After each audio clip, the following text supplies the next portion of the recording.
नमस्कार दोस्तों, स्वागत है आप सभी का सुपर आज पर। एक बहुत ही बड़ी डेवलपमेंट सामने आ रही है। 2023 में एक बार फिर से भारत को G7 के सम्मेलन के लिए न्योता दिया गया है। हाल ही में जापान के पीएम जो कि भारत के दौरे पर आए थे, उन्होंने कहा कि भारत का जो बढ़ता ग्लोबल इन्फ्लुएंस है, हमें इसको रिकॉग्नाइज करना चाहिए। और इसी के चलते उन्होंने इंडिया के जो प्राइम मिनिस्टर नरेंद्र मोदी जी हैं, इनको एक फॉर्मल इनवाइट भेजा है to come and attend the G7 summit, जो कि इस साल जापान के हिरोशिमा में होने वाली है। आप लोग यहाँ पे देख पाएंगे, ये खबर आज से 2 दिन पहले सामने आई थी। Fumio Kishida invites PM Modi to G7 summit, कहा कि together we will bring peace. और यहां पर भी आप देख पाएंगे, Japanese PM formally invites PM Modi to G7 Hiroshima summit. तो बात करेंगे G7 के बारे में, इनके इतिहास के बारे में, ऑल्सो डिस्कस करेंगे कि इंडिया को लेकर जो इनवाइट्स भेजे गए हैं, इसके पहले इंडिया को कब कब इनवाइट किया गया है, इंडिया को आखिरकार इनवाइट क्यों किया जाता है, वो भी समझा जाएगा। एंड मोर इंपॉर्टेंटली कि क्या इस इनवाइट का भारत को कुछ फायदा होता भी है या नहीं, उसके बारे में चर्चा भी करी जाएगी। आइए शुरू करते हैं दोस्तों मेरे साथ। मेरा नाम है अनिरुद्ध। यदि आप लोग इस लेक्चर की पीडीएफ को डाउनलोड करना चाहते हैं तो यहां पर दिए गए टेलीग्राम चैनल के माध्यम से ऐसा कर सकते हैं।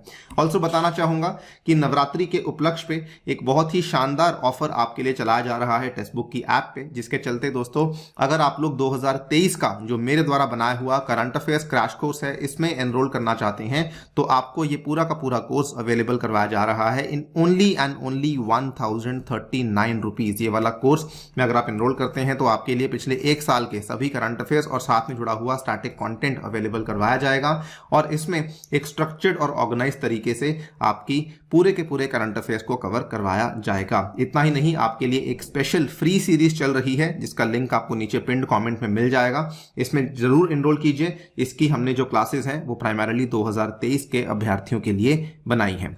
ऑल राइट, तो G7 के बारे में बात कर लेते हैं। तो G7 दोस्तों दुनिया की जो सबसे ज्यादा एडवांस्ड और इंडस्ट्रियलाइज्ड कंट्रीज हैं, उनकी एक इनफॉर्मल ग्रुपिंग है। इसमें कौन से देश आते हैं? इसमें आते हैं Canada, then we have France, उसके बाद Germany, we have Italy, we have Japan, उसके बाद UK and we have the United States as well. इसके साथ ही में इन 7 कंट्रीज के अलावा जो यूरोपियन यूनियन के रिप्रेजेंटेटिव्स होते हैं, वो भी आपको हमेशा ही G7 की जो एनुअल मीटिंग्स होती हैं वहां पर देखने को मिल जाते हैं। यहां पर आप देख पाएंगे कि इसमें जो G7 की समिट है, इसमें ये सारे के सारे आपको रिप्रेजेंटेटिव्स देखने को मिलने वाले हैं। कनाडा के पीएम, यूएसए के प्रेसिडेंट जो बाइडेन, यूके के पीएम ऋषि सुनक, उसके बाद फ्रांस के प्रेसिडेंट मैक्रॉन, उसके बाद जापान के पीएम किशिदा, इटली की नई prime minister Giorgia Meloni, Germany के नए चांसलर ओलफ शॉल्स, और यूरोपियन यूनियन से आपको जो प्रतिनिधि देखने को मिलते हैं, एक यूरोपियन कमीशन की प्रेसिडेंट है उर्सुला वॉन डर लेयन और एक यूरोपियन काउंसिल के प्रेसिडेंट हैं चार्ल्स माइकल। तो ये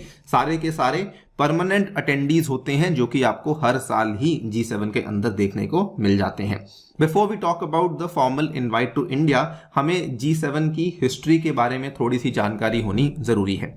G7 का असल में जब शुरुआत हुआ था, उस टाइम पे ये ग्रुपिंग थोड़ी छोटी थी। एक पहला वर्ल्ड इकोनॉमिक समिट हुआ था जो कि 1975 में हमें देखने को मिला था। उस टाइम के जो फ्रांस के प्रेसिडेंट थे वैलेरी गिस्कार्ड, उनके द्वारा इस वर्ल्ड इकोनॉमिक समिट को लॉन्च किया गया था।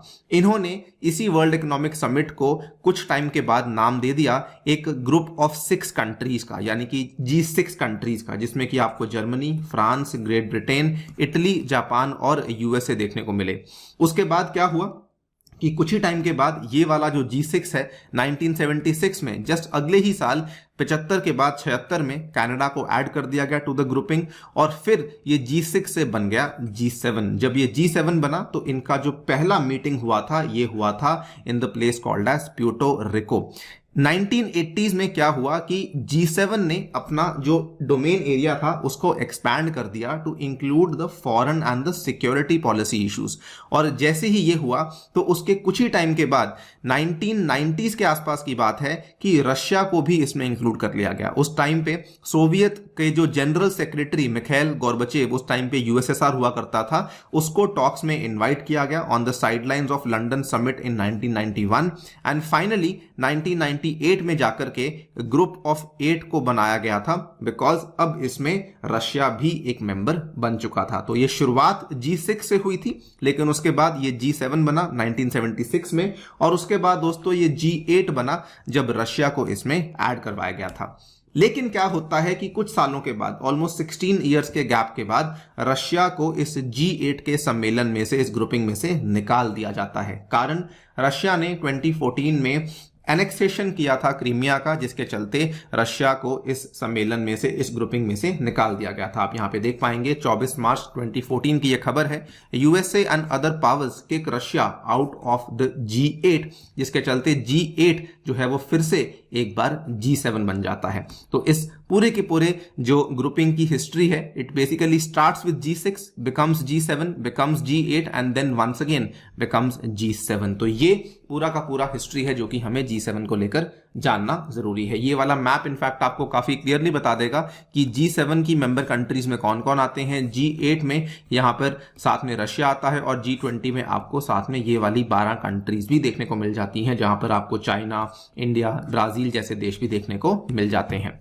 G7 के नंबर्स की बात करें तो जैसा कि मैंने आपको बताया कि ये दुनिया की सबसे जो एडवांस्ड इकोनॉमीज हैं उनको रिप्रेजेंट करती हैं। तो as of 2022 G7 countries make up 10% of the world's population, 31% of global GDP and 21% of global carbon dioxide emissions. और चाइना और इंडिया जो कि इवन दो जीडीपी फिगर्स में बहुत आगे हैं, इवन दो पॉपुलेशन बहुत आगे है, लेकिन फिर भी इन जो है ये दोनों ही देश इस ग्रुपिंग का हिस्सा नहीं है।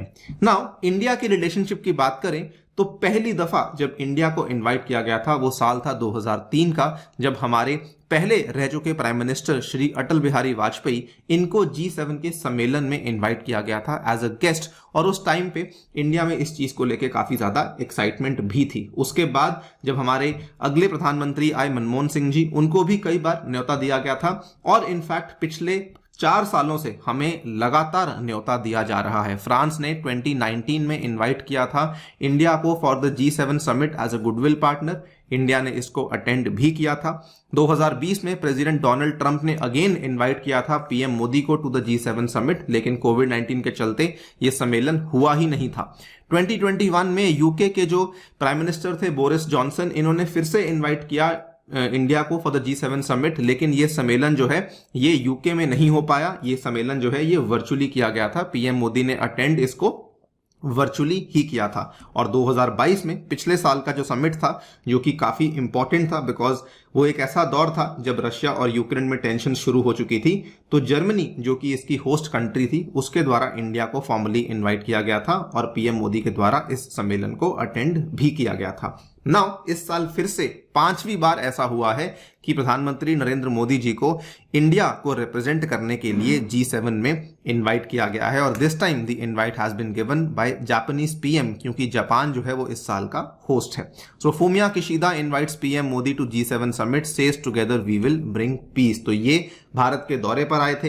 इंडिया जापान का जो एनुअल समिट होता है वो समिट भी किया गया, और भी कुछ अनाउंसमेंट्स हुई हैं, लेकिन इन्होंने साथ ही में ही has formally invited PM Narendra Modi to the G7 summit after both had a delegation level talk at Delhi's Hyderabad house. So ये एक लेटेस्ट डेवलपमेंट है जो कि हमें फिलहाल देखने को मिली है। नाउ सवाल ये आता है कि इंडिया को इनवाइट क्यों किया गया। देखिए, इंडिया को इनवाइट करने के पीछे कई सारे कारण हैं। नंबर 1 रीजन है कि इंडो पैसिफिक की बात करें तो इंडिया एक बहुत ही ज्यादा अहम, बहुत ही ज्यादा महत्वपूर्ण स्ट्रैटेजिक पार्टनर है। तो ये जो सारी की सारी G7 कंट्रीज हैं जो कि एक तरीके से चाइना को काउंटर करने का प्रयास कर रही हैं, तो वो चाहती हैं कि वो इंडिया को अपनी तरफ ले आएं, जिसके चलते वो चाइना को एक तगड़ा, एक सॉलिड कंपटीशन इंडो पैसिफिक के इलाके में दे सकें। सेकेंडली, पिछले साल में हमने देखा कि जब G20 का सम्मेलन हुआ था इंडोनेशिया में, तो इंडिया एक ऐसा लीडर बनकर उभरा जिसने कि G20 में जो अलग अलग ओपिनियंस थे, जो अलग अलग डाइवर्जेंट ओपिनियंस थे, वहां पर एक कंसेंसस को बिल्ड करवाने में काफी बड़ी मदद करवाई।